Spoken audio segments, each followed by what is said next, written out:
Seorang ibu-ibu nekat melempar sandal dan menyiram air ke Presiden Jokowi saat berada di Gedung Serbaguna Kota Medan, Minggu tanggal 27 Agustus tahun 2023. Pasukan pengamanan Presiden pun bergerak cepat menangkis lemparan sandal tersebut. Sayangnya, semprotan air mineral tersebut sempat mengenai Jokowi. Aksi itu diduga dilakukan demi menarik perhatian Presiden Jokowi. Wanita yang bernama Roida Tampu Bolon tersebut sembari berteriak meminta keadilan. Diketahui wanita tersebut beberapa kali terlihat di Polrestabes Medan dengan berbagai laporan.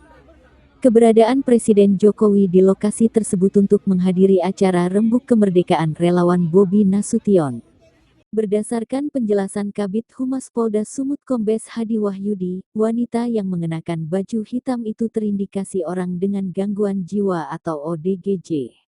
Terindikasi gangguan jiwa ODGJ sebagaimana disebutkan dalam Surat Dinas Sosial Kota Medan tanggal 27 Oktober tahun 2021, ucap Kombes Hadi. Polisi menyebutkan, wanita itu tinggal di Bandar Kelapa, Deli Serdang yang berinisial RT. Kini wanita itu telah diserahkan ke pihak keluarga. Yang bersangkutan di dalam gedung diajak keluarga oleh petugas pengaman dan diserahkan kepada pihak keluarga, lanjutnya.